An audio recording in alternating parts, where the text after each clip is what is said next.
The only people who don't want to disclose the truth are people with something to hide.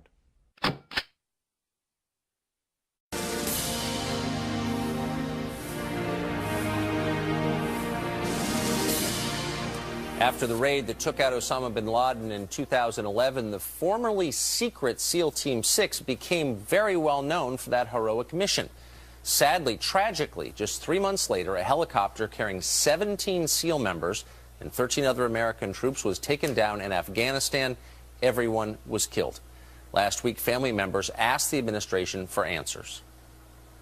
The U.S. government and many high-ranking military people own more credit for the shoot-down than the Taliban. Because pre-assault fire damages our efforts to win the hearts and minds of our enemy. So in other words, the hearts and minds of our enemy are more valuable to this government than my son's blood.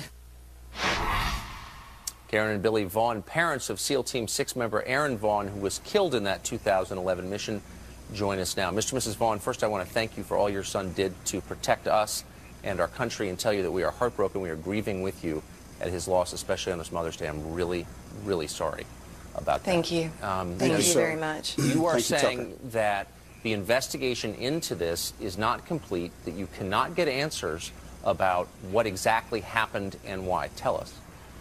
Okay, Tucker, I'd like to say first, this is completely past anything that we've said, different from it. Yesterday afternoon, another father, John Brainerd, asked me to speak this morning on behalf of him and his family about the death of his son, Captain John Randall Brainerd III, who was shot down in Afghanistan in a helicopter crash. And he too is waiting on the truth from the U.S. government. They have told him that they will come forward with the truth, but at this point he is still waiting. And also, you need to know that other parents, besides the 4 who stood the other day, are supporting us and agree with us and are waiting on answers. And one thing that I want to say right up front, I understand their reluctance to come forth with these answers, because it's going to be embarrassing at best. But one answer that they can come forth with right now is on Thursday. We exposed a video of the ramp ceremony at Bagram Air Base. And the parents' beef is not with Islam or with the imam who prayed. It is with the United States government and the people in the military who allowed this. And so far, since Thursday, there's been no statement from the White House or from the Pentagon, an apology. So it's too late for an apology. Now what I'd like you to do, as Commander-in-Chief, Mr. President, I'd like you to step forward, be a man, and defend the policy that in this United States government that allows the body of a slain warrior to be desecrated and allows the God of Abraham, Isaac, and Jacob to be mocked. That is the God of our son and the God of our family. And we want you to step forward, and we want that person who allowed that policy, or where that policy comes from, to defend it.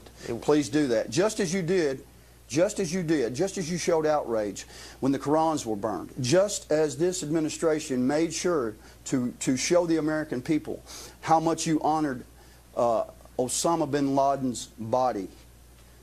Tell us why you didn't do the same for slain American warriors, Mr. President. Now, Tucker, I'm sorry I got off on that. Now, back to your question. Well, it would be interesting to know why an imam was there in the first place. Now, you say that in the aftermath of the apprehension and death of Osama bin Laden, SEAL Team 6, whose very existence was supposed to be classified, was dramatically publicized by this administration. The Obama people felt it was to their political advantage to talk up SEAL Team 6, and you believe this put your son and his comrades at mortal risk.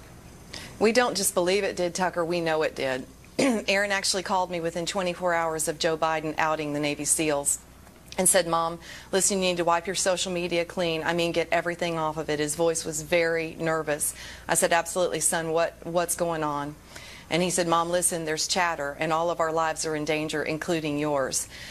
So we absolutely know that they put a target on our son's back. And we know a lot of facts that were happening in Afghanistan at that time where we have evidence that this team was being sought after. And more evidence is coming out every day. Of course it's being sought after when you release that they're the ones that killed the most high-ranking figure in al-Qaeda's history. So, yes, they absolutely put a target on their back. And for political reasons, you believe? Absolutely, they played it up for political. to win votes. And is it your understanding that other members of SEAL Team 6 were as outraged and as afraid of the ramifications of this publicity?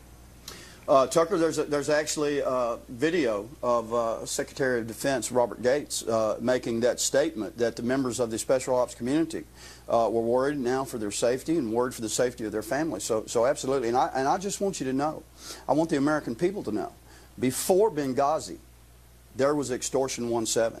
And these are tied together, and all the things that are going on in our military. And there is more in common there than many of us realize. Well, and also, Tucker, I want to thank the families who have come forward since the press conference just a few days ago and are beginning to say things, and people who want to talk to us. I also want to thank you, for Fox, for allowing the families of American military sons and daughters to have a voice to speak, because we're small.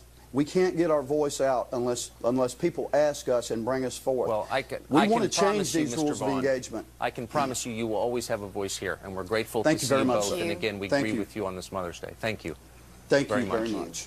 More Fox and Friends in 3 minutes. The only people who don't want to disclose the truth are people with something to hide.